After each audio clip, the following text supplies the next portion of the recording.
Here's my card. So, welcome. So, we've been having a discussion about the last programming assignment. And a few years ago when we handed it out, it had a race condition, which was a problem, but we fixed that in the meantime. But we're thinking of handing it out and putting the race condition back in. And giving you a tool to find race conditions so that you learn how to use the tool. So we're still sort of discussing whether the tool's ready for prime time and so forth, but that might be a change from the last time we taught the class. We know where the race condition is, right? So we can offer hints if necessary, but hopefully this tool would actually do the job. Okay. So does anybody have any questions about last time? I got as far as this outline says. I talked about graphs. I motivated the graph partitioning problem, said we're just going to do the bisection problem, take a graph, put half the vertices in one processor, half in the other, minimize the number of edges across. And there were lots of heuristics that I talked about. I talked about graphs where you had xy or xyz coordinates for each vertex, and you were kind of partitioning space then. You didn't even worry about the edges. You just assumed you were talking to your nearest neighbors. And then I talked about how to do partitioning when you did not have xyz coordinates, where you just knew about the edges, you know, the web being a typical example, or social networks. And I gave some examples there too. But the real algorithms that people use, well, they build on all of those, but they go a lot faster. And they do this using this big idea called multi-level acceleration. So if there are no questions about last time, I'll just keep going. So I want to partition this graph with the node set n and edge set e, but it's too big. So I'm going to replace it by a coarse approximation. Somehow I'm going to take about half or a quarter, some number of the vertices, and I'll call those n sub c, the coarse vertices. And of course it'll have fewer edges too, so I'm going to build new edges e sub c, and I'll partition that one. And then I'll use that to get a rough guess, a decent starting guess for a partitioning of the original graph G, and then I'll improve it. And I'll improve it using the algorithms I told you about last time. And now if I have an enormous graph and take half the vertices, it's still enormous, so I'll just use the same idea recursively. So here is a picture of the whole algorithm without any of the details, but it shows you how it all works. I'm going to define a recursive subroutine called multi-level partitioning. Takes in nodes and edges and spits out a partition, you know, n plus and n minus. And here's a picture of the call graph to illustrate what it's going to do. So here's my initial enormous big graph. Now, if it were small enough, if the number of vertices were small enough, I'd just go ahead and run one of the algorithms from last time and be done with it. Otherwise, I have to do something interesting. So I'm going to coarsen it to get an approximation. I have to tell you how to do that. So I'm going to take this enormous graph and form a small graph, this smaller blob. And then I'm going to call the same subroutine recursively on this small one. So lines 2 and 3 take the big graph, forms a small one, and calls the same subroutine on this one. It's still too big, do the same process, take this half-size graph, build a quarter-size one, call myself recursively, do it one more time. Finally, it's small enough. It's small enough that I do the first branch, and I just run one of the straightforward algorithms, and I get this partition at the bottom, which is this little jagged black line, dividing the graph into the n plus and n minus. And so now I return, and I come back up, and I have to expand that partitioning to get an initial partitioning. So I take this black line, and I expand it somehow to get this approximate partitioning of my next bigger one. So this black line here is this one expanded. But it's not very good. I have to improve it a little bit. So I'm going to improve the partition, and it's going to change from the black partition to the better green one. So the green one is the one I get from improvement. So now I return again, and I'm going to take that green line and use that as an initial guess for the next one, and get the black line again. So that's my approximate partition here. I'll improve it a little bit, get the green one. Go back up, start with this black partition corresponding to this green one, and improve it, and this last green line is my best partition. So that's the way it's going to work. And so that's the intuition, but I have to tell you how to coarsen. How do I go from a big graph to a small one? How do I expand it? How do I go from the little one to the big one? And expand the little partition to the big one? And how do I iteratively improve it? Okay, two ways. The first one is going to build on that Kernighan-Lin algorithm that we had before. And so I'm going to use an idea from graph theory called maximal matchings. That's going to do my coarsening and my expansion. And my iterative improvement is going to use Kernighan-Lin. So let me tell you what maximal matchings are. So a matching of a graph is a subset of the vertices so that no two vertices share an edge. And I'll draw a picture on the next slide. And a maximal matching is one where you've chosen a subset of edges that have that property, and you can't add any more. So let me just show you the picture, because the algorithm is a simple, greedy algorithm, runs in linear time. So here's my original graph, and the maximal matching is the red edges. So how did I build this? Well, I grabbed any old vertex that I wanted, and let me just go back and make sure I'm doing this in the right order. Okay. So I grabbed vertex 1, and I haven't visited it yet. Everybody's unvisited. And I look to its neighbors, and I say, oh, let me just pick a random neighbor. I'll pick neighbor 2, and I'll color that edge red. I'll add that to my matching. Now I go to vertex 2 and say, have I been matched already? Yeah, don't want to look at vertex 2 anymore. Let me go to vertex 3. Let me look at its neighbors. Does it have any unmatched neighbors? 1's matched, nope. 2's matched, nope. 6, that's not matched. I'll grab 6, and I'll add that edge to my list. So now I've marked 1, 2, 3, and 6 as having been visited. Next one is 4. I go to 4. He hasn't been visited yet. Look at its neighbors. 2, nope, been there. 3, nope, been there. 5, oh, I'll take 5, and I'll add that red edge to the list. So it's a total simple-minded, greedy algorithm. It works no matter what order you visit things in. I just take things. And here is the code, if you want to read the code, but it just describes that picture that I was doing there. You visit the nodes in any order. If you've already been there, you forget about it. Otherwise, you grab it. You look at all its edges. You ask, is there an edge to another unmatched one? If so, you grab it. Any order works. Now, there's another version of this problem, which is called maximum matching, which is over all possible ways that this algorithm could run, find the one that picks the most edges. That problem is NP hard. We're not going to do it. We're going to do the simple greedy one, which runs in linear time. That's good enough. And get this picture. OK, so now that I have this picture, what I need to do is use that to coarsen. I need to come up with a graph that's about half as big, but approximates this one. So here is the picture. The picture says everything. I'll put the code in the next slide anyway. So here's the one I just did. All the red edges are the maximal matching edges. And what I'm going to do is build my coarse graph simply by replacing each of these edges by a single vertex in the new graph. So that turns into that vertex. This edge turns into that vertex. That unmatched guy turns into that vertex. There might be some singletons left over. And so I get about half as many vertices as I did before. So that gives me the vertices, and how do I get the edges? Well, I say, here's a new vertex, includes those two guys. There's another vertex, includes those two guys. Are there any edges in the original graph that connect either of these vertices to either of those? And the answer is yeah, there's that one and that one. So I'm going to put an edge in there. And what should its weight be? Well, it's the sum of the weights. So 1 plus 2 is 3. How about this guy?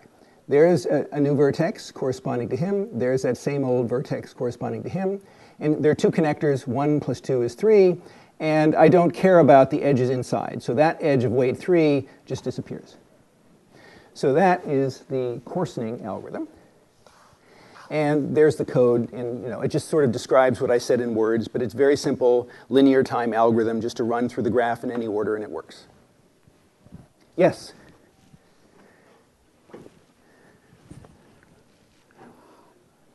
Do your nodes need to be close together? Like, what if you have edges going all the way across the graph? So there's no notion of distance anymore, and in terms of x-y coordinates, it's just graphs.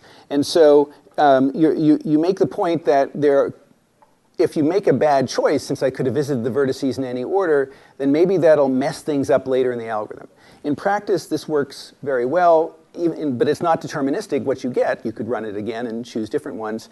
But in practice, it works well. But there's no proof that that you might not pick a bad edge. But in practice, it works well. Did you have a question too? Here, let me get the mic. How did you assign the weights 1, 2, 3? So the input, when the user applies the input, the edge weights are the cost of communication along that edge. How many words have to travel along that edge. And the node weights are how much work is represented by that edge. So they're the task costs. And so they're inputs. OK. So now that let's suppose now that I've taken my coarse problem, and I've somehow figured out how to partition it. So there's my green rough partitioning. And what I need to do is hoist that back up to a partitioning of the original graph. And it's pretty clear how to do it. If these two vertices are on this side, if this coarse vertex is below the edge, below the the partition line. Both the vertices that made it up are also below the partition line. So it's a perfectly natural way to go. So that's how I do the coarsening. So, and then when I get here, let me just say, I fix it up a little bit by running Kernighan-Lin. Run just a few steps of Kernighan-Lin on this graph, and so I might move that edge from above to below, whatever. Kernighan-Lin decides, and that makes it a little bit better. So that's how I partition and run this algorithm, multi-level algorithm with Kernighan-Lin. I also need to be able to do it with the spectral algorithm. So I gave you two partitioning algorithms last time. One was Kernighan-Lin, the other was spectral. Both of them are useful for different applications. So I also need to be able to do this multi-level method with spectral. And so I still need to coarsen the graph. I still need to expand it. But now I'm going to use a different graph theory idea called maximal independent sets. And I'm going to improve the partition using something called Rayleigh quotient iteration, which is a linear algebra algorithm. Because remember, how did I do this partitioning? I wrote down a matrix, the Laplacian. I found an eigenvector of it for the second smallest eigenvalue. And so what I need to do is improve that eigenvalue when I recourse it. And that's what this linear algebra algorithm does. So let me tell you about maximal independent sets. So an independent set in a graph is a subset of the vertices so that no two are connected. So it's sort of a dual notion to the one I had before. When the last one was I picked edges, no two of which shared a vertex. Now I picked vertices, no two of which share an edge. But it's a very similar idea. And it's going to be a similar, very simple, greedy algorithm. And again, let me just use a picture. So here's how I'm going to get the coarse graph from the original graph. I'm just going to walk through the vertices in any order. I'll visit the first one. Haven't been there yet. Fine. I'll grab it. I'll put it in the coarse. I'll put that in the independent set. Then I'll visit the next one. Doesn't matter what order. I'll say, are you connected to somebody who's already in the set? Yeah, I can't pick you. Go to the next one. Are you connected to anybody who's in the independent set? Nope. I'll grab you. So you go in there. And as I keep walking across, I basically pick every other vertex, right? So it's a perfectly natural definition of picking half the vertices if you have a one-dimensional graph, and it scales to no matter how it's connected. So you just want to pick, make sure you're not connected to anybody you've picked before. So how do I do the coarsening? Well, now that I've picked all these blue vertices, I'm just going to walk through the, let me make sure I say this in the right order. I'm going to just walk through the edges and decide who gets put into these partitions. So I'll look at the first edge and I'll say, who do you connect? Well, it's somebody who's independent and somebody who isn't. I'll just put you guys together. You're going to be one coarse vertex. Then I go look at the next edge and I say, who do you connect? Well, you connect somebody in this first partition, which is associated with that independent guy, with a different independent guy. So that edge I'm going to keep. That's going to be part of my coarser graph, and I'll draw a new edge in blue connecting that new vertex to that new coarse vertex to that new coarse vertex. Then I go to the next vertex and I say, are you connected to somebody independent? Yeah, you guys belong together. So that's a new coarse vertex. And I just keep walking my way across. And eventually, what I get is another one-dimensional graph with half as many vertices. Everybody's still connected to their neighbors on the left and the right. And of course, if you have a general graph, it gets messier. And so there is the loop that does it. I visit the nodes in any order, and I simply grab something if it isn't connected to somebody I've visited before. So it's a very simple loop.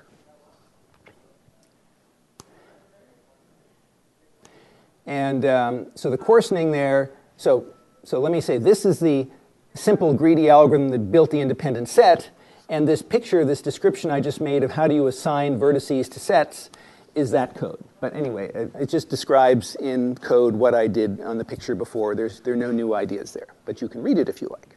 Okay. So now that I've gotten my coarse graph, and I'm going to do a coarse partitioning of it. So how do I do that spectrally? I'm going to take my coarse graph and compute some eigenvector. So I have an eigenvector on this coarse graph.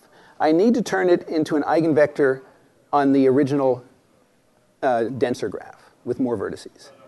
So how do I take an eigenvector and make it of one dimension and make it an eigenvector of a different dimension so they're about the same eigenvectors? That's what I need to do. I'll draw a picture on the next slide.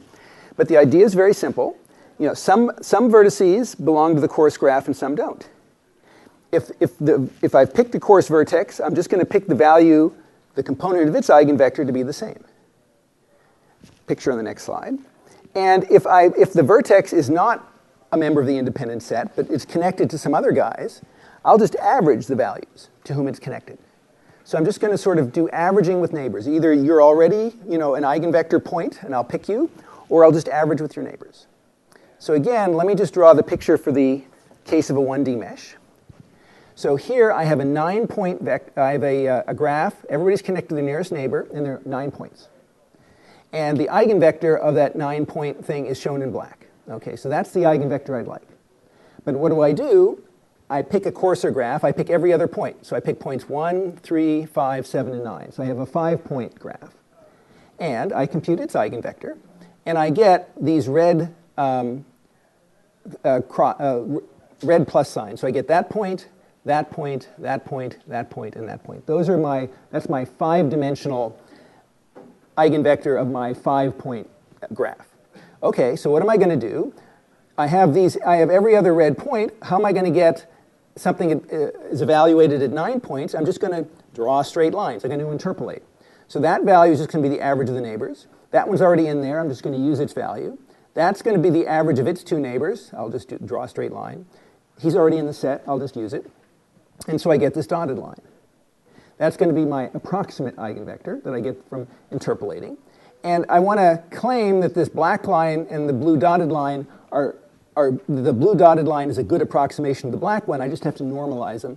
And if I normalize this one to make sure the sum of the entries is 1, the sum of the squares of the entries is 1, I get these purple x's. So there's my approximation, and it's almost dead on top of the black line, right? So it's a really, really good eigenvector. This is so smooth, it's not surprising that it works so well, but it works well for a completely general graph as well. So that's how I take a coarse eigenvector and make it an eigenvector on the fine graph that it came from. So now what I need to do is iteratively improve it. This is a really good approximation. I don't need to improve it, but in general, I need to improve it a little bit. So how am I going to do that? I'm going to use an algorithm called Rayleigh quotient iteration.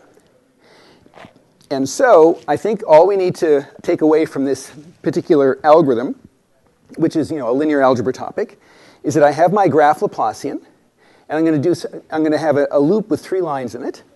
The first line is going to compute a matrix vector multiply and then a dot product. That's going to give me a better approximation to the eigenvalue, the second eigenvalue that I like. And then I need to solve a linear system with that Laplacian matrix in there.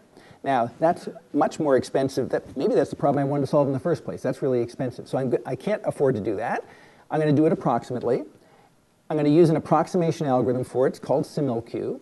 And what does similq do inside? Surprise, it does a lot of matrix vector multiplies with my original graph Laplacian. So this came up last time. What am I trying to optimize? Maybe it's matrix vector multiply with this graph. How do I optimize it? I do this graph partitioning. How do I do the graph partitioning? Well, I got to do some matrix vector multiplies in the first place to kind of extract enough information to reorganize it so the later ones are cheaper. So all of this, there's no free lunch. And so this line of code is basically done with a lot of matrix vector multiplies with the graph. And yes? Sorry. So what determines how smooth your original graph is? So in other words, how do you know when you've gotten a good enough approximation? Right. Next slide. Okay. So how do you know when this is converged and you should quit? Because the answer is if you have a good eigenvector for the second eigenvalue, we know from the theory from last time, it'll do a good job of partitioning. Right, but you said that you can have a much less smooth plot than you have, right? So what determines... Yeah, so next slide. Okay, so the point is, this algorithm, even if you have kind of only a rough, kind of lousy starting guess, this thing converges. And it converges cubically. That's really fast. You don't have to do very many steps of this algorithm. So let me just make a convergence plot.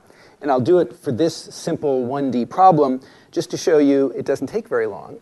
So I'm going to start with that approximation I had before. It's going to have some error of the order of like 10 to the minus 1. And then I'm going to take 3 iterations. And I'm going to plot the error in the eigenvalue and the error in the eigenvector, this black line. So the error in the eigenvector goes from about 10 to the minus 1 down to 10 to the minus 4 in one step.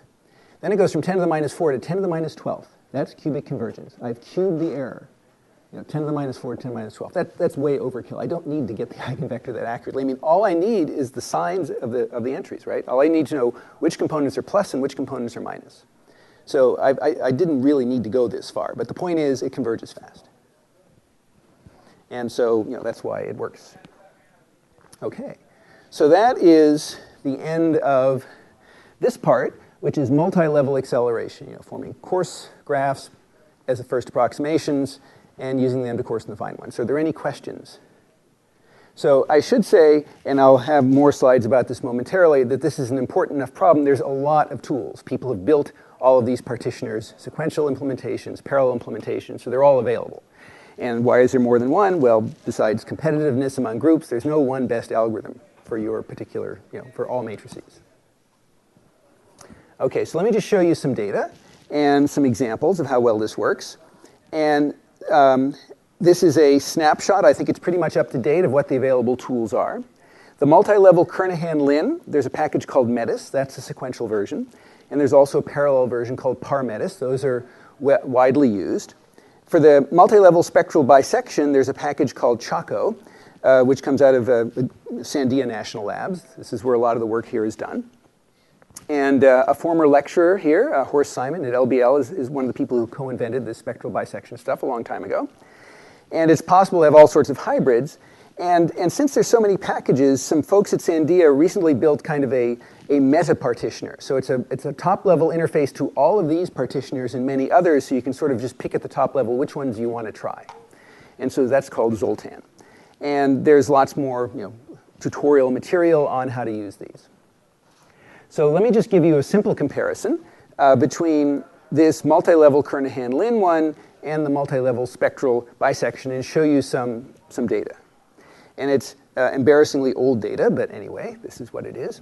So I'm going to show you a bunch of sparse matrices that come up from practice. Some are finite elements, some are chemistry, some are fluid mechanics, different things. And I'll tell you how fast it goes, so the speed, how many edges were actually cut, the fewer the better. And there are other metrics, as I say. I mean, people sometimes use the slow algorithm because for image segmentation, the spectral method is just better than the other one, and so even though it's slower, people use it. And that's why no one method is best. And so Kernighan-Lin is much faster. So that's sort of the bottom line. I think that's still true. It's certainly the fastest one, but people still use Spectral, as I said, for image segmentation. OK, so here is a lot of data. Let me just sort of draw the top-level picture. So there's one row for every graph. Here are the names of them. They're all publicly available. And here's where they come from. Some of them are three-dimensional finite element meshes. Some of them are two-dimensional. Some of them are circuits from a 32-bit adder. Linear programming, chemical engineering, a highway, so some sort of map, an old map. Memory circuits, so all sorts of different ones. Here's how many nodes are in the graph. These are tiny by modern standards, but what the heck, here's some data. And here's how many edges are in the graph. And so here how many edges were cut for the 64-way partition as implemented in Metis. OK, so this is what Metis did. And this is how many, and so now the question is this good or not? So this is 88,000 edges out of a million. And I did that, and I managed to break up the graph into 64 equal pieces, right? So if you were to imagine taking if it were a 2D perfect mesh, I'd be cutting it 4 ways. I'd be cutting it 8 ways vertically and 8 ways horizontally to get an 8x8 grid. That would be kind of the perfect thing. And if it were a 3-dimensional mesh, and I wanted to divide up into 64, I divide it 4 by 4 by 4. So the question is, how close to your intuition are we doing there? So what I did was I wrote down, if these were actually arranged in a 2-dimensional mesh, how many edges would I have had to cut? And if they'd actually been, if I had this many nodes and they were actually in a 3-dimensional mesh, and I cut it perfectly, how many edges would I cut? Just to sort of give a sense of, am I anywhere close to doing as well as possible? And it usually doesn't do as well as this perfect case, except for circuits. Circuits are very badly, there are not very many connections in circuits. I mean, people don't put a lot of wires into circuits, so they're easy to cut apart. That's the way circuits are. And so I only had to cut 675 edges, and the prediction, if it were, everybody's talking to their neighbors, would be a lot more. For this three-dimensional mesh, it had to cut a lot more edges. Well, all right, 3 times as many edges as a perfect, talking to your neighbors in 3 dimensions. But it sort of roughly follows. 2D meshes are kind of close to this prediction, and 3D meshes are kind of close to that prediction. And some things are a lot worse, and some things are a lot better. So 3D meshes, you often have a lot more connectivity. So there's another one where the number of edges I had to cut for this 3D finite element mesh was 3 times bigger than what I predicted. Okay. So that is how close you come to predictability. And here's the timings. And they both came out pretty similar, how many edges they cut. And the spectral bisection was 10 times slower or more than Kernighan-Lin. And so you pay a lot more for it, so you should only probably use it if you really have a problem that demands the special properties of doing spectral bisection, like image segmentation. Okay. So that's question. Are any of the examples there image segmentation? No. You can see from the descriptions of them, none of them are image problems. So the image segmentation problem is a major Parlab effort. And so if you go to the Parlab webpage or Kurt Koitzer's webpage, there's a lot of information on, or actually the person who invented this particular approach is Jitendra Malik, who's another faculty member in computer science. And he was the one who pointed out that spectral bisection is the right way to do image segmentation. So if you look at if you want more background, I'd look at his examples. Sorry, another question. Yeah. Where in these algorithms did we choose how much we care about how exactly balanced the nodes are, and how much we care about minimizing the communication? So all of these. So if you remember, all right. So there's a trade-off between the two, and for these particular runs, I think that what they did was that they said every vertex has a weight of 1. They didn't try to do the weighting. So there are weighted versions of these two.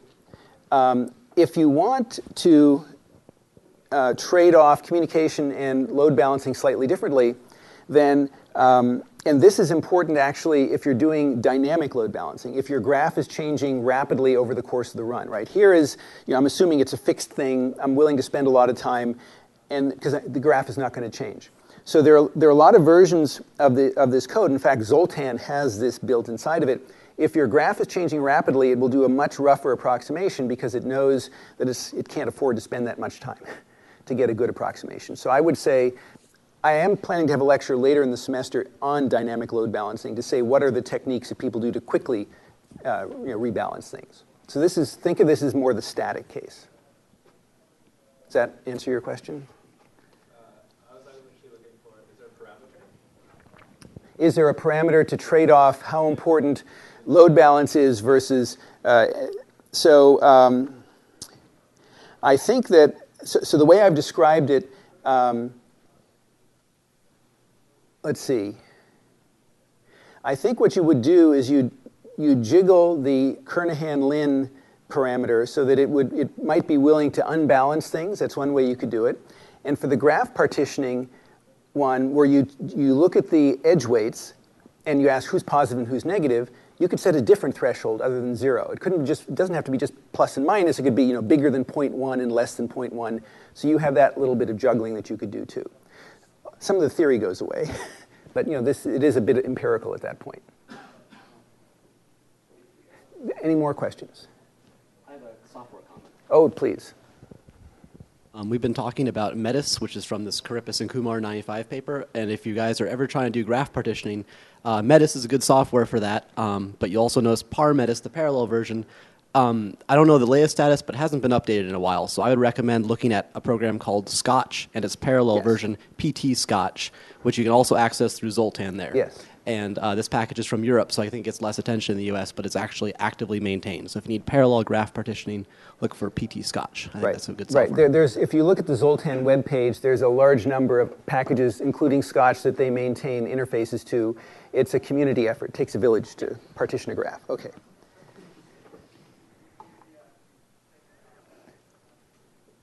Okay, so now let me talk about beyond graph partitioning, because it turns out graphs, and this might be a partial answer to your question, are not necessarily the right way to model communication. There's a different way to do it, which is more accurate, which is called hypergraphs.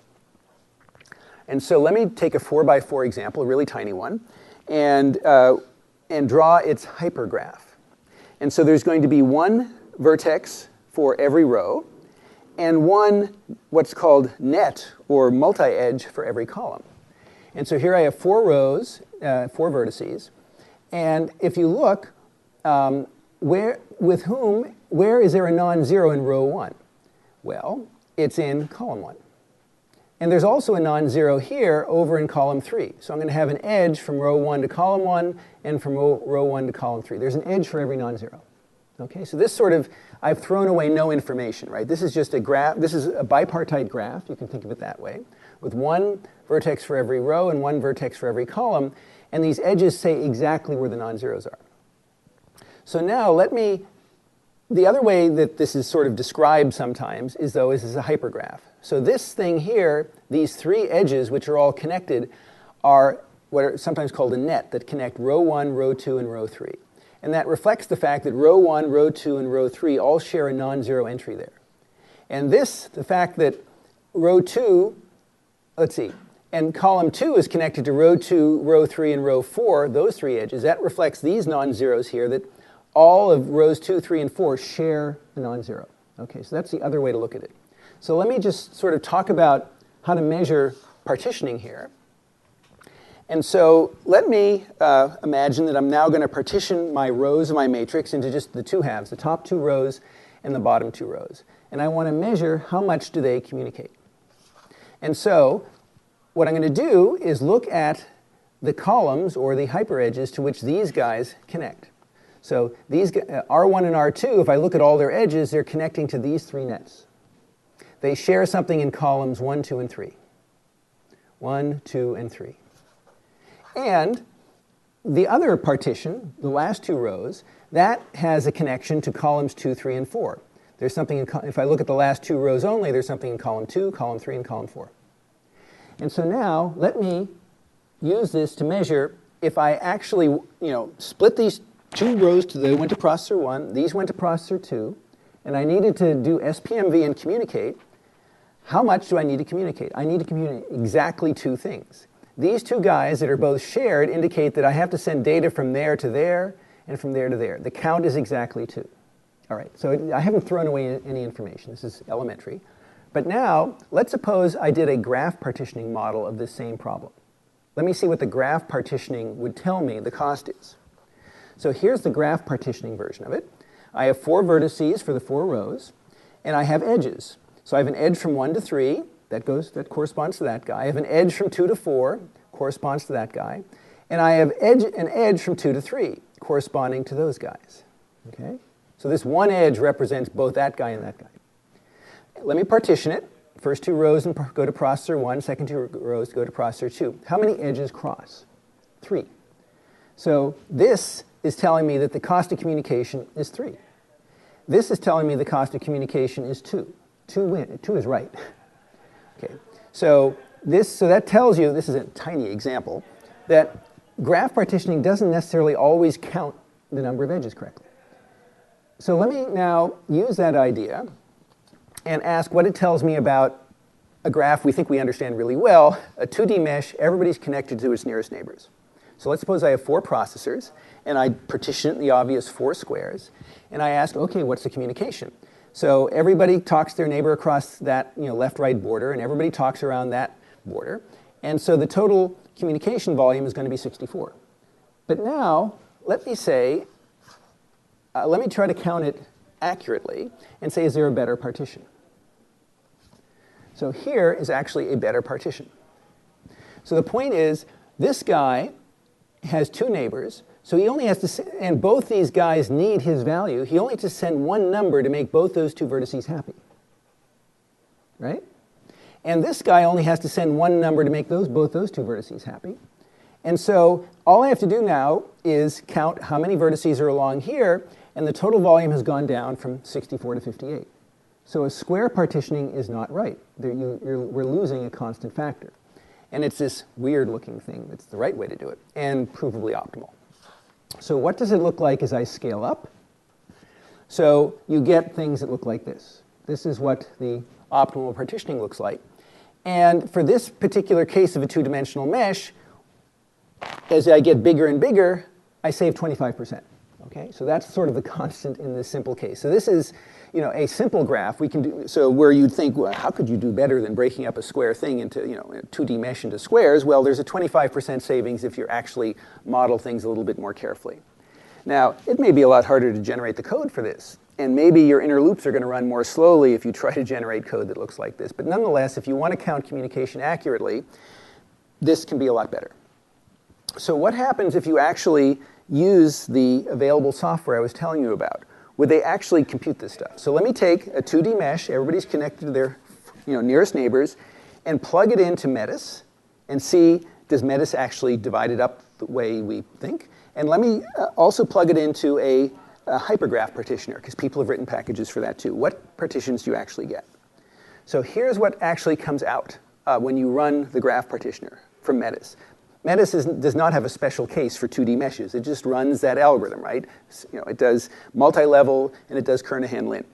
And it's kind of sort of breaking it up into squares, but not quite, right? But it does a decent job. And so its maximum communication per processor is 69. But if you do the hypergraph version, it doesn't look like the pretty picture with parallelograms and whatever I had in the last slide. But it's closer, and the communication goes down to 59.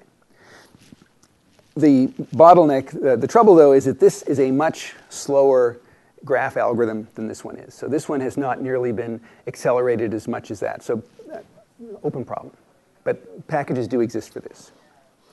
So let me just say a little bit more about this hypergraph stuff. So the graph model, one of the reason it doesn't do so well is that you get an edge when either Aij or Aji is non-zero. In other words, you get the same graph if I hand you the matrix A or A plus A transpose. Right? These are, this matrix and that, if A is, sparse, then A plus A transpose could have a lot more non-zeros in it than A. So imagine, what if A were triangular? A plus A transpose is dense. I'll show you what happens in the next slide. So, you'd partition a dense matrix a whole lot differently than you would, a triangular matrix. So I'll show you on the next slide. So here's what it looks like.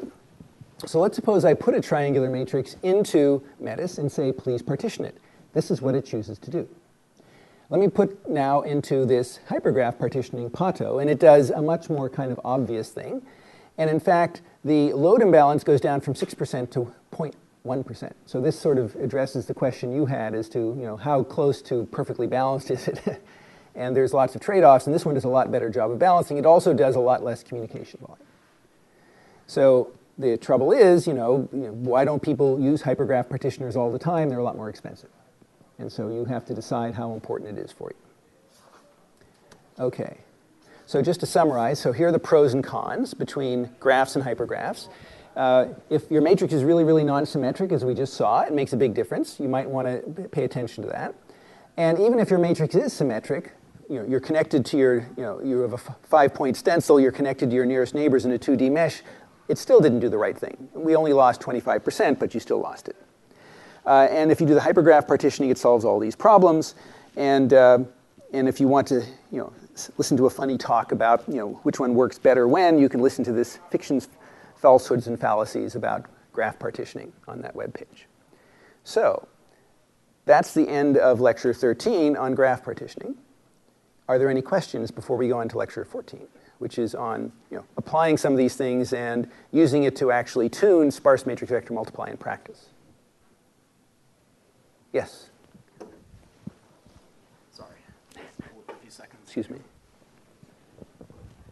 Which does image segmentation use? Image segmentation uses graph partitioning and uses a spectral algorithm. So they don't go near... Right, because the properties they're not interested in minimizing communication, so to speak. If you're trying to segment an image, you're trying to find the borders, the contours between this person and that person standing side by side in the image. And so it's a totally different metric of success, but it turns out the graph partitioning was the right thing. So what is their matrix for image segmentation? And I think I may have mentioned this before. imagine that you have one row for every pixel and one column for every pixel. And so the ijth entry measures how likely pixel I and pixel j are to be part of the same image. So you're only going to have an entry there if they're close together. So only if they're within 10 pixels of one another.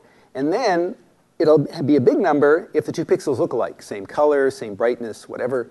And it'll be a small number if they're really different, red and blue or something.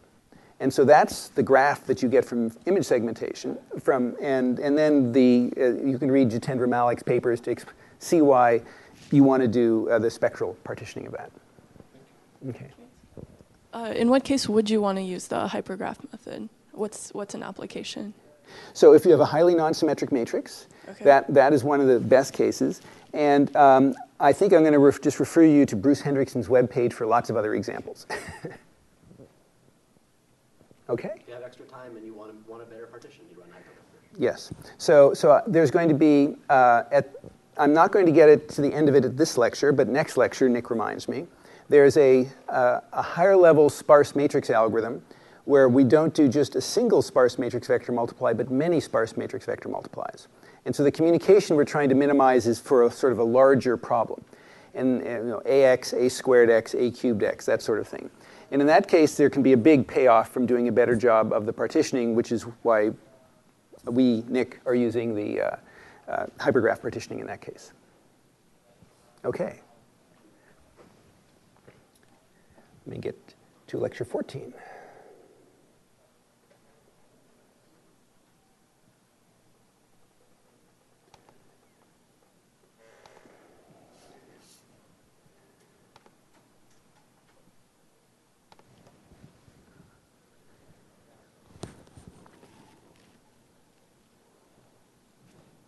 Okay, so let me talk about automatic performance tuning, and of which graph partitioning is just one tool if you want to make sparse matrix vector multiply go as fast as possible. And this is representing joint work by our research group, which is BBOP, Berkeley Benchmarking and Optimization. So I want to tell you a little bit about the motivation for automatic performance tuning. Some of you had that experience in assignment 1, where you tried to do it, some of you tried to do it for dense matrix multiply. In the sparse case, it's even more important to do it. You'll see. I'll show you a bunch of results. We have a package called OSCI, which stands for the Optimized Sparse Kernel Interface, and is, of course, just coincidentally the name of the cow mascot, too, which tries to take all of these optimization techniques, of which there are quite a few, I'll give you a long list, and make them automatically available. So the user can just sort of say, I think this one's important, I think that one is important, or you figure it out. You decide which are the most important optimizations to do and applies them automatically. And hands you back, if you like, an opaque handle to your matrix, which has all of the optimizations hidden inside of it. And we're about to release a parallel version, which is doing so OSCI does all the optimizations for a single core, so it's mostly memory hierarchy optimizations. And POSCI is the parallel version, which we're releasing next week, and you might want to use it for your class project. So we'll also talk about tuning higher level algorithms, not a single sparse matrix vector multiply, but many of them, which is what most algorithms do. And we have weekly group meetings for those of you who want many more details. Free lunch every week at Tuesday. Okay. So I think this slide of motivation is clear from homework assignment 1. Writing high-performance code is hard. We'd like to automate this process. Ideally, you'd write it in your favorite high-level program, MATLAB or Python and PETSI, and get a high fraction of peak. But of course, we know that that's not quite so easy, that you need to know a lot of computer science and applied mathematics and how the compiler works if you change your algorithm. So the question is, we can try to teach it. And indeed, we do in a class like this to a limited number of people with a few brilliant TAs who can hold your hands. But we want to scale this up. We want to automate it so that everybody can get the benefit of this and, of course, not do it all by hand. And so here's some examples. I mean, a lot of people are working on automatic performance tuning. It all started with matrix multiply, not surprisingly, in the dense BLAS project here that grew out of the first homework assignment many years ago. That became a much larger project at University of Tennessee, and that was adopted by MATLAB. So the reason MATLAB adopted it initially was actually a business reason, that the companies used to charge a lot of money for their hand-tuned BLAS. And so when you buy MATLAB, you'd have to go to the company and send them extra money. It was a difficult thing. And then it became all public domain to get almost the same performance and given away freely. And that meant MATLAB could adopt all of the algorithms that use the BLAS3, like LAPACK. And this is still an ongoing project, and it's all available at that particular site. And the vendors have a lot of their own internal tools that they build for this purpose as well. The other one that's probably had the most effort, perhaps even more effort put into it, is the Fourier transform, because everybody needs to do Fourier transforms. And the original project was called FFTW, Fastest Fourier Transform in the West, done as a class project at MIT. And then some folks at Carnegie-Mellon started from that point and did a project which was much more ambitious for all of digital signal processing. So we'll talk about FFTs later in the semester, but you probably learned about it as an undergrad. It's a nice simple divide and conquer algorithm if you have 2 to the n points. So it turns out that nice 2 to the n divide and conquer algorithm invented by Cooley and Tukey many years ago is one of about 100 different divide and conquer algorithms. If you look at the literature, there are about 100 papers where people invented how to do divide and conquer for things other than the power of 2, for all sorts of different possibilities, even for powers of 2. So what their automatic tuning algorithm does is you give it a dimension, and it has built into it all 100 papers. It has a database of the mathematics, in a machine-readable way of how do you do divide and conquer 100 different ways, and it can use each of those divide and conquer steps differently at every level. So you might use, paper 1 to go from n to n over 2, and paper 37 to go from n over 2 to n over something else. And it picks the best one. So there's a very large and interesting design space of how you do that, and it's now a startup, I think, because they've done much of other signal processing. People have also done a lot of tuning on communication collectives. What's the right reduction tree you want to have on your platform to do an all reduce or a reduction? Trying to match it to the actual physical interconnect on your platform, and many other projects as well, trying to incorporate it in compilers and so forth. So let's just go back to sparse matrix vector multiply. But let me start by, to motivate what we have to do, is to say what is different about sparse matrix vector multiply, and say what do the BLAS and FFTs and signal processing have in common. And that is, in principle, you can do all the tuning offline. You know that you're going to want to do matrix multiply. When you actually call that at runtime, you need one number, the dimension. And so offline, you can spend as much time as you like to build this tuned library, and you had some experience with that in homework 1. And so you take as much time as you like to build this tuned library, hours, weeks, and then at runtime, you pick the right subroutine. So doing that is a challenge. So let me show you, if you need more motivation other than homework 1, let me just show you what the design space looks like. So there are all these block sizes you have to pick. And here is a slice of that tuning space for just choosing 2 block sizes on this old processor. You can see how old it is, 333 megahertz Sun. And so and these are register block sizes on a machine with 16 registers. So I'm going to pick a little M0 by N0 register block to do my arithmetic on, my little matrix multiplies on. Since I only have 16 registers, M0 times N0 has to be less than or equal to 16. So these little square blocks are the only algorithms worth looking at. So there's a 1 by 1 block, a 2 by 2, a 3 by 2, all these different possibilities. And they're all color-coded by how fast the algorithm runs when you use it. So no algorithms out here. It's color-coded from around 100 megaflops to around 600 megaflops. And there's the winner. 4.2, whatever that is, 600 megaflops. If you happen to use a 3 by 2 block. Why 3 by 2? Well, it's a complicated function of the architecture and how the compiler did unrolling, and this didn't have an SSE instruction set, but if you had an SSE instruction set, it would be there. And so the point is, how do you discover it's 3 by 2? You basically try all these and you pick it. This is an offline tuning algorithm, may take a long time, but you only have to do it once per architecture, so you don't care. So that's a needle in a haystack. So here's another example to show why this is done offline. It may be that you don't want to use the same algorithm for every possible dimension. So here's another picture of a tuning space. So this is so I'm doing an m by k by n matrix multiply. This dimension is m and n, they're equal. And this dimension is k, the shared dimension between the 2 processors. And what I'm doing here is each dot represents, for that particular pair of dimensions, which is the best algorithm. And there are 4 algorithms, blue, red, and green, 3 algorithms to choose from. And so out here, the blue algorithm wins for these particular dimensions. Here, the red algorithm wins. And there, and a few other places, the green algorithm wins. And so the question is, how do I, very quickly at runtime, when the user hands me mn and k, decide what I should do? And so this is sort of a natural AI problem. You use something called support vector machines.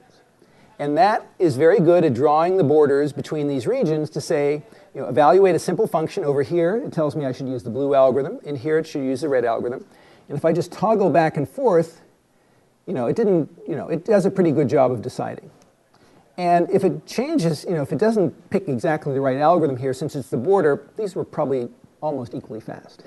So you don't lose too much by changing your decision between algorithm red and algorithm blue right at the border. And so this is something you can also do at offline. It takes a while to build these support vector machines and solve them. And there's lots of papers on this business, okay, which I don't want to go into. So that is what you can do if you have matrix multiply or if you have FFTs. But that assumes that you can spend all the time you want offline to do this work. We don't have that luxury if we're doing sparse matrix operations. We can do a little bit offline, but mostly you have to wait until the user hands you his or her sparse matrix, and you know where all the non-zeros are. Only then can you choose the right data structure and the right algorithm that goes with it. So that means that what we have to do is very, very quickly, using some statistical methods, at runtime, pick the right algorithm. So let me just show you some pictures to show you what this tuning space looks like. So here is a SPI plot of a matrix. It's from accelerator cavity design problem, so a big physics problem. Here is a linear programming problem, comes from modeling some economic system. And here's a sparse matrix everybody uses every day, or billions of people use every day. So what do you think it is? You use it every day. You might be using it right now if you're not paying attention, actually. So it's the web, yes, right? Or a little tiny sample of the web from a long time ago. So, it said, there's one row for every web page and one column, and there's a non-zero if web page I has a link to web page J. And this is what Google search used for a long time. Okay, so you might use a different algorithm for every one of these different kinds of matrices. So let me just remind you now what the basic data structure is that most people would use without tuning to represent a sparse matrix. So here's my sparse matrix. All the white entries are 0, so I only want to store the colored non-zero entries. So I pack them together and row by row. So the first 4 entries are the first 4 entries of this val array, and then comes the second row and the third row. I have to remember where they are so I can do my sparse matrix vector multiply, so I need an array of indices. And then I have to remember where row 1 ends and row 2 begins, and so I have a pointer array telling me that. Okay, so that's the most basic data structure. And here is the kernel of the most basic algorithm. It's to do y equals the dot product of the ith row of A and the vector x. I'm going to loop over each row. So row 1, 2, 3. Then I'm going to loop over all the non-zeros. And so the pointer tells me how far I have to loop from the beginning of the row to the end. And then I do the dot product. And of course, this is a little bit more expensive because I have this indirect indexing. I have to look up this index, which tells me which value of x to get. And they're not all going to be located, in adjacent memory locations, so there's more memory costs associated with this that I would like to optimize away. So let me give you some examples to show you some of the optimizations and how we're going to choose them. So here is a matrix that comes from a finite element problem from NASA, and all of these are online matrices. There's big online databases. You could grab this one if you like. So let me now zoom into the top corner and see if there's any structure that I could take advantage of. There it is. So it consists of a bunch of little 8 by 8 dense submatrices, because this turns out to be from a finite element problem which naturally generates 8 by 8 dense submatrices. And so what I'd like to do is ask, can I take advantage of this?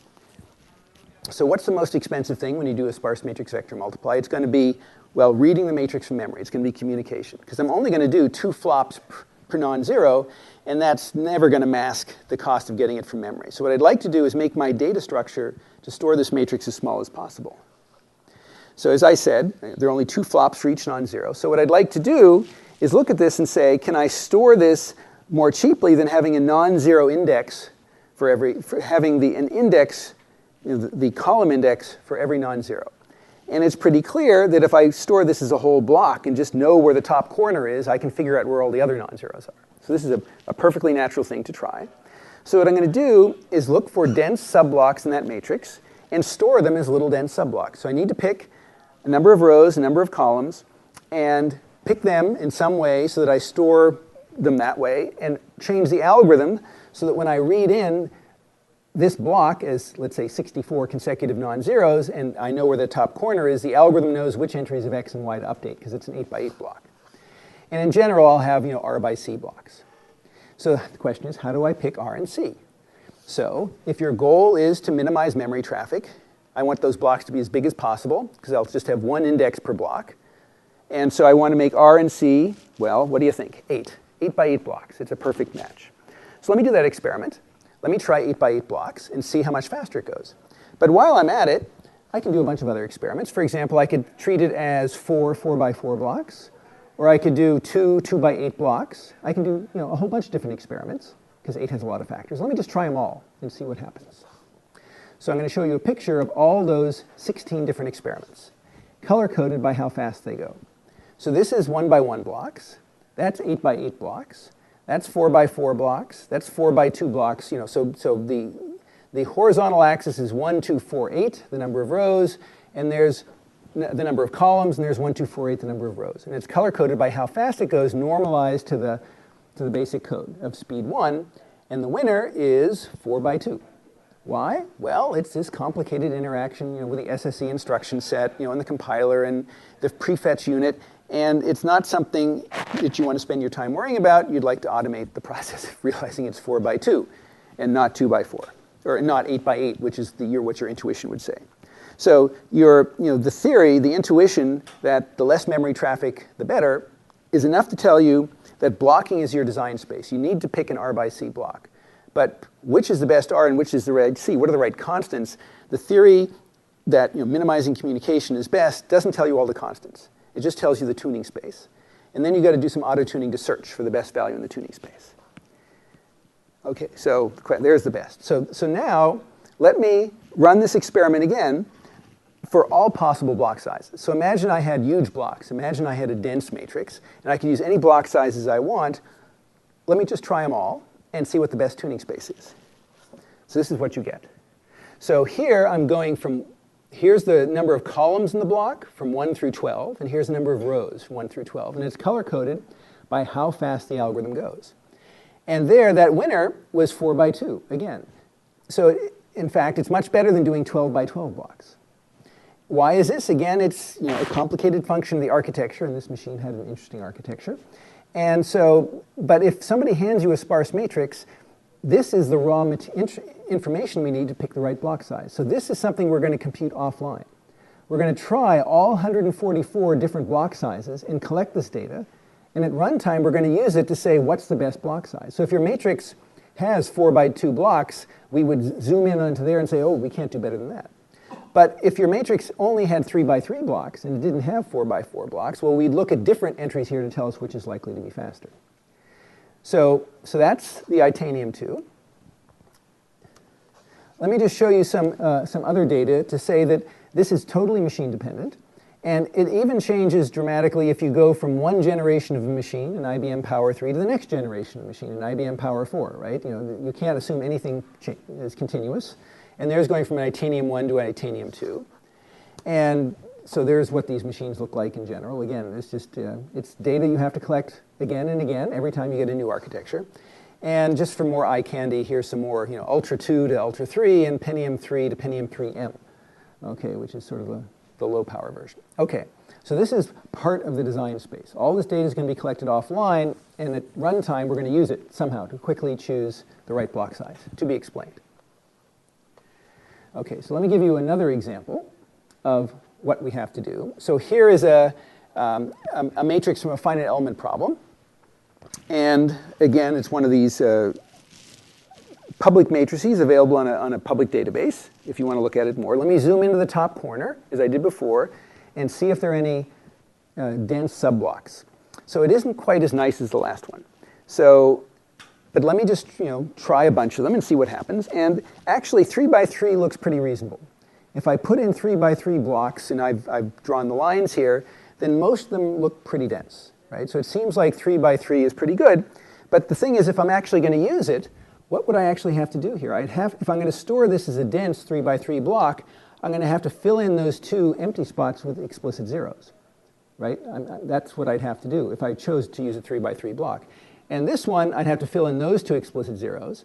And here, I'd have to fill in 6 explicit zeros, right? So there's a penalty if I use a big block size and store each block densely. I've got to put in explicit zeros and not only communicate them, but do arithmetic with those. Okay, so what happens if I do that? Then this is what gets filled in. All those little red dots are going to be explicit zeros that I have to put in my data structure and that I have to do arithmetic with. So for this particular example, I filled in an extra 50%. So if you take the whole matrix and impose this 3 by 3 block structure on it, I'm going to increase the data structure size by a factor of 50% and increase the amount of work by 50%. Does that seem like a good idea? It's a great idea. It actually goes 1.5 times faster overall in speed. And that's because the inner loop is actually running 1.5 squared times faster. I'm getting a 2.25 speed up because of these complicated interactions of the memory system and the compiler and the SSEs and the prefetch. So it actually pays to store useless information, zeros, and to do useless work by multiplying and adding zeros, and it all speeds up. This is not intuitive. You'd like this to be figured out for you automatically. So how do we do this automatically? So there's an offline part and an online part. And the offline part I already showed you. I generate those 12 by 12 colored plots of how fast you would run, no matter what block size you use, from 1 by 1 through 12 by 12. So I take these pictures and I collect them. So for each machine, I have that picture. So that's offline. Now what do I do once it's online and I can't take much time? I'm going to sample my matrix A, just look at some of the entries, and estimate how much it would fill in if I blocked it in R by C blocks. So for example, if I blocked it in 1 by 1, the fill would be a factor of 1, no fill at all. If I filled it in 8 by 8 blocks, well, the first matrix I showed you would also have a fill of 1, no fill in. But this matrix, 8 by 8 blocks, would be pretty bad, so the fill would be very large. So now I use a heuristic. I estimate the runtime. Suppose I used R and C for all possible R's and C's from 1 through 12. How much time do I think it would take? Well, it would be the number of flops divided by the megaflop rate. This I've sampled statistically by estimating how much it would fill in, and that's I've collected offline. And so I minimize the time by computing these 144 numbers and picking the smallest. So it all comes down to how well can I estimate the fill? Because I don't want to touch the whole matrix. That's way too expensive. And so what I'm going to do is sample it. There's going to be some fraction of the matrix. I look through some fraction S of the rows and columns. And I'm going to then look at what the block sizes are and pack them, that small subset of the matrix, into R by C blocks for all R's and C's and estimate the fill. And there's some statistical techniques where I can sort of jiggle with S, increase it a little bit. If I get the same answer, I assume the statistics are good enough and I quit. I don't sample anymore. And so what is the bottom line? What's the cost? Running this heuristic costs me anywhere from 1 to 11 sparse matrix vector multiplies to estimate the right block size. So if you only want to do one sparse matrix vector multiply, forget all this tuning, right? You have to want to do a lot of them. And fortunately, in the real world, people do. They want to do hundreds or thousands of sparse matrix vector multiplies. So you're willing to spend 1 to 11 to figure out the right block size. But then the really expensive part is actually just copying the matrix into the new data structure. And that costs, this is old data, but anyway, from 5 to 40 sparse matrix vector multiplies. So just copying the data from the old to the new data structure. So you have to be willing to do a reasonable number of them for this to pay off. So let's look at the data and see how well we do. So this is on Itanium 2. And there's a database of about 40-some sparse matrices and in categories. So D is a dense matrix. We always try a dense matrix and see how well we can treat it as sparse, see how well we do. Then there's a bunch of finite element problems, all with a common block size, so all 8 by 8 or 4 by 4. Then there's a bunch of finite element problems with variable block sizes because there's maybe a mixture of 6 by 6 and 4 by 4 because some problems are like that. Then there's a bunch of other ones that come from different walks of life, chemistry, mechanical, and there's no one way to categorize them. And then there's linear programming problems, which are long, skinny matrices. And so what I've shown in here is the black dot is the reference performance. So the vertical axis is megaflops, up is good, and here's if you use the naive unblocked code, CSR format, it's all running at around 300 megaflops until you get out here and it might drop down to 100. And then, if you exhaustively try all 144 different possibilities and pick the best one, you get the blue line. So that's how much faster it goes, if you're willing to do, exhaustive search, which we're not, but this is sort of the best we could possibly do using this technique. And so you can see that the dense matrix does the best. It has the biggest blocks to take advantage of. Finite element problems with a single block size, they're next best. Finite element problems with multiple block sizes are next. And then it sort of tails off and it's not worth doing it because these guys are so sparse, there's no dense blocks in them whatsoever. So now the question is, this is if you do exhaustive search, what about the heuristic that I told you about? Well, there's the result of doing the heuristic. And it's almost always dead on top of the best. So it's certainly, occasionally it's off a little bit, but most of the time it's dead on. And so the search does a perfectly good job. So what should be another metric of success? How well do we do compared to dense matrix vector multiply? In other words, just the BLAs. So don't treat it as a sparse matrix. Forget all those indices. Just optimize dense matrix vector multiply as fast as you can. We're certainly never going to go faster than that. And that's how fast that goes. So that's dense matrix vector multiply, which is definitely memory bound. It's running at 1300. Treating a dense matrix as a sparse, you don't lose very much. And you can see what fraction of the peak we get for everybody else. So this naturally begs the question of, should I be satisfied with this performance? Is there some upper bound that tells me that if I did some other clever algorithm, I couldn't do much better than this? Right? Can I come up with a performance model that gives me a metric of success that says I've gotten everything there is to get from optimization? That would be a good thing. So let me tell you what that performance model is, and then I'll compare it to the real data. So here's how I'm going to get an upper bound on the performance of sparse matrix vector multiply. So I'm just going to count the flops, which is 2 times the number of non-zeros. So if I do blocking, I won't count the arithmetic with zeros. That's cheating. And here's how I'm going to compute a lower bound on the time. I guaranteed I can't go faster than this. And I'm going to have 2 assumptions, because it's complicated hardware, but I'm going to have 2 assumptions to make my model. I'm only going to count streaming memory ops. I'm only going to be worried about dragging the matrix in. And I'm going to get a peak speed for how long by running the stream benchmark, which is a benchmark which simply measures how fast can I read consecutive memory locations. And that's going to give me, can't go faster than that. And then I'm only going to count compulsory and capacity misses. I'm going to ignore conflicts. So in other words, I'm going to assume that the vector x and the vector y, which also have to live in cache, they never hit one another. That's sort of a best case. And they never hit A either. So there's no, so everything is, associativity is perfect. And that's also going to give me, a best case.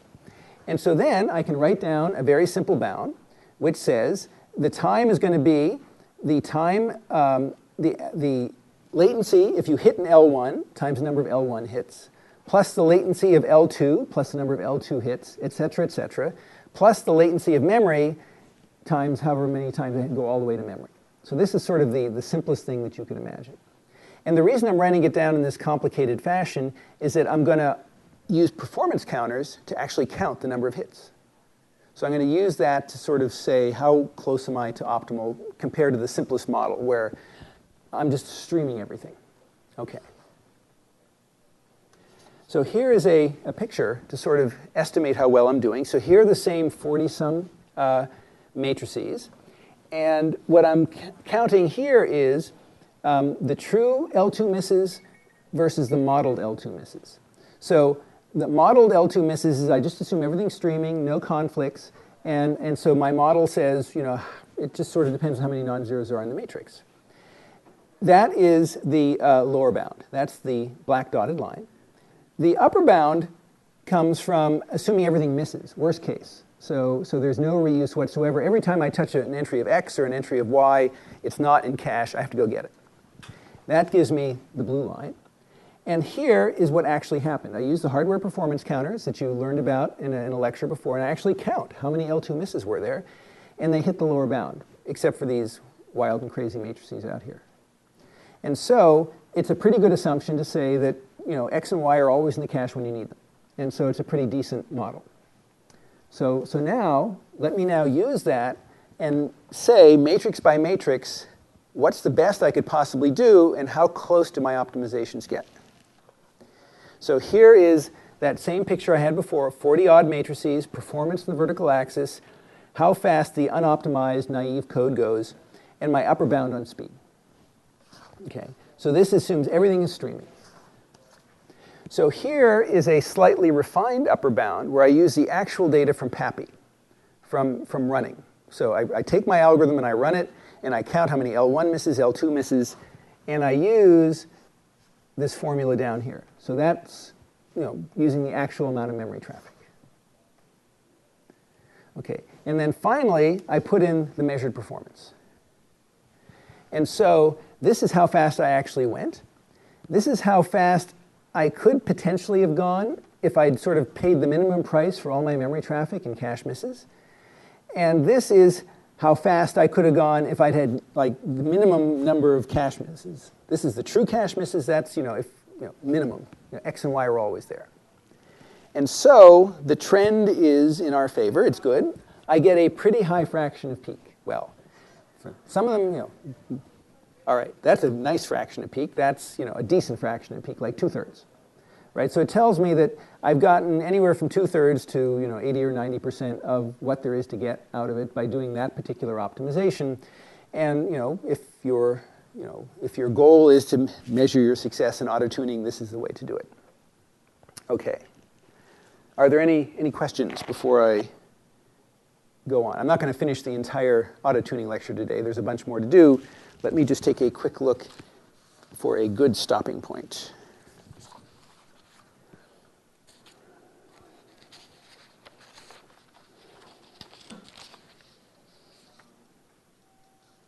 Okay.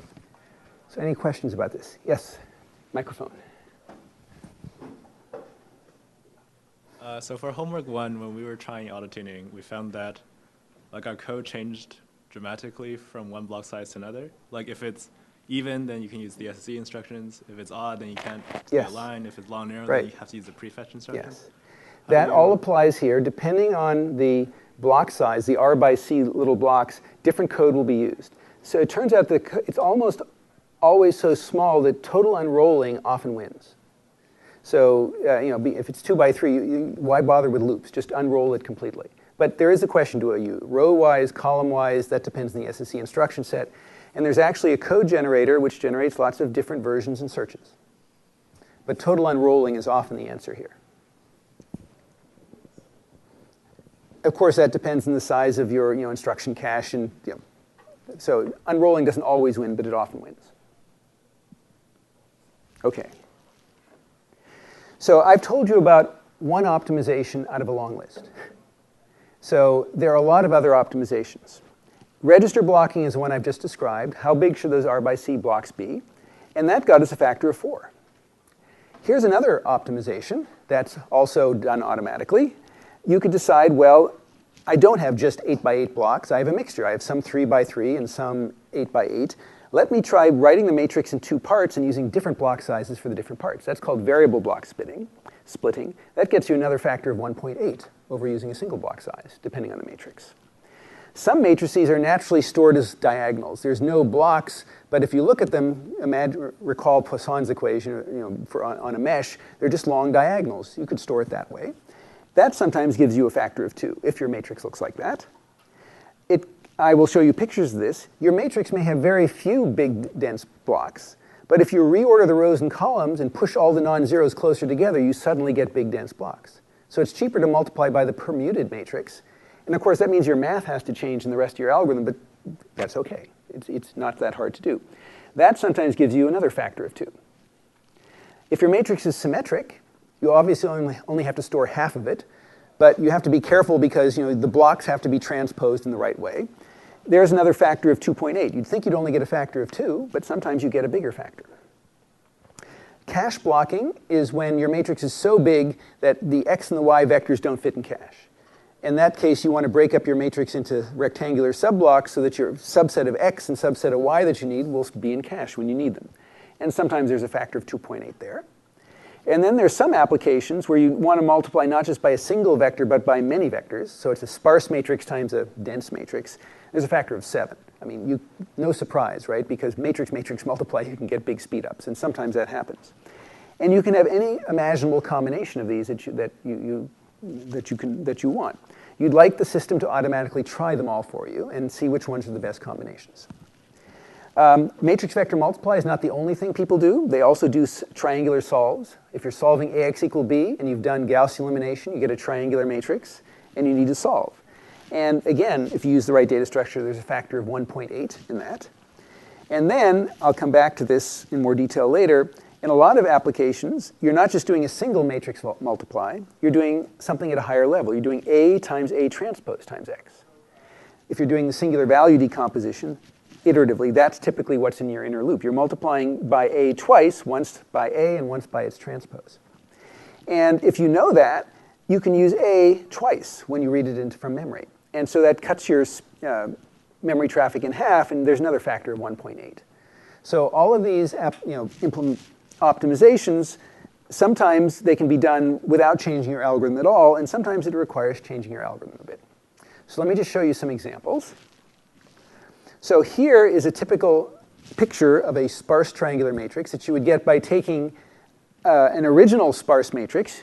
You do Gaussian elimination on it. It fills in a bunch of non-zeros. And now you have to solve Lx equals B and Ux equal B from the LU factors. So I need to do a triangular solve with this matrix. Triangular solve is very much like, has the same flavor as matrix vector multiply. I'm taking dot products of rows with entries of a vector. And the thing to notice is that when you do Gaussian elimination, it happens to be the case the matrix gets denser and denser as you get down to this bottom corner.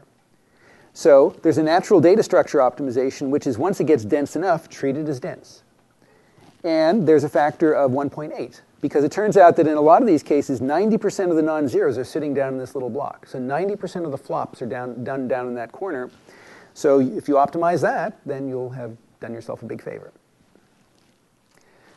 So here is the example I showed where I wanted to multiply by A and A transpose. So suppose that I've stored my matrix by columns, just to make it simple. So little a1 through little an are the columns of A. So that means little a1 transpose through little an transpose are the rows of A transpose. And so I want to do this matrix vector multiply. Let me just multiply it out, put the parentheses here. And I see that because of this formula, you can sort out the algebra, I only have to read the matrix once. I read in row A1, and I do a dot product. I take the dot product, the first column of A, or the first row of A transpose with X, and then I multiply that scalar times that column. So I've used A twice. Then I read the second column in, little a2, do a dot product, do a Saxby. Read in little a3, do a dot product, do a Saxby. So I've doubled the amount of floating point work per matrix entry, and I've, in other words, cut the memory traffic in half. And so the point is that's a dot product, that's a Saxby, and if I do this in the register level, these are now going to be block columns. But that also gives me a big speed up, cutting the memory traffic in half. Here is if I combine optimizations, what happens. So suppose that I want to do matrix vector multiply. I want to do register blocking. I know my matrix is symmetric, so I'm only going to store half of it. And I want to multiply it not by a single vector, but I want to multiply it by k vectors. So now I have a whole bunch of block sizes to pick. What are R and C?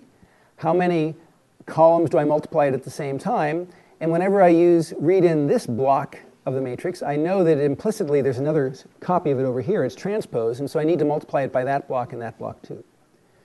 So, and that gives me a factor of 2.8, as I said. So in fact, 2.6, 2.1, 7.3, depending on which of these optimizations you use.